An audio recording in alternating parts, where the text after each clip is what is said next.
In this video, we're going to talk about array map. Since we already discussed the array for each, and we also said that for each is really similar to the array map, let's explore the differences first. Difference between the array map and array for each is that the map method allocates memory in order to store and return values, while the for each method does not allocate memory, so it doesn't store any returned values. In the last lecture, we saw that the array for each method has a return value of undefined. The for each method also allows for a callback function that will allow you to change the original array, while the map method will instead return a new array while leaving the original one in its original state. Let's explore map in an interesting example. In here, I'm going to create a new array, and this one we're going to call it inventory. Inventory is going to be an array, of course, and then this time it's going to be a bit more complex. It's not going to be just an inventory of numbers or strings. We're going to have an inventory of objects. So I'm going to span this array into multiple lines, and then in the first line, we're going to create an object. We're going to set the price to be 5, and then the name to be eggs. So this is one item in the inventory.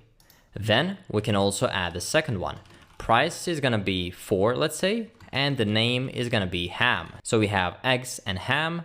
Then the third one is gonna be price is gonna be 3, and name can be mayo. So we need some mayonnaise as well. And then finally we have one more. For a good sandwich, we need bread.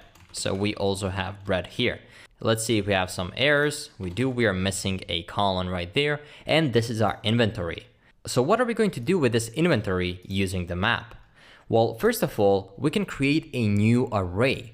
We said that the map method returns something from the original array. So if we were to do something like this, const prices. So we only want to get the array of all the prices of the items in the inventory. In that case, we would do const prices, and we can do inventory dot map. Now it's the same thing. We have a callback function right there as in the for each. And now remember, what did I tell you? When we have the inventory, then in here we put a singular version of that thing. Inventory kinda is plural, so we're gonna put the item right there. Inventory and then one item in the inventory.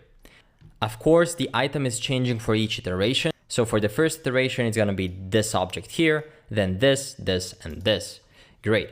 So now I don't wanna return the whole item because that's an object including the price and the name. But what I wanna do is return item.price. That's the only thing I wanna return.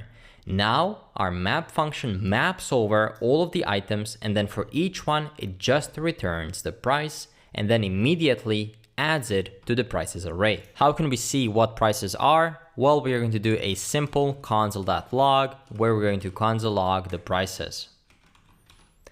As you can see, we get 5, 4, 3, 5, which means we extracted only the prices.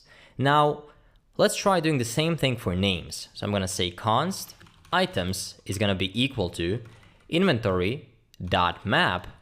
We still have the item. And then in this case, we want to return the item.name because we want to form a new array including only the names of the items. So in this case, we're looping over the inventory and we only want to create a new array including the names, not including the prices. Now, if you console log that, you can see you get eggs, ham, may, and bread. Each is a string in this items array.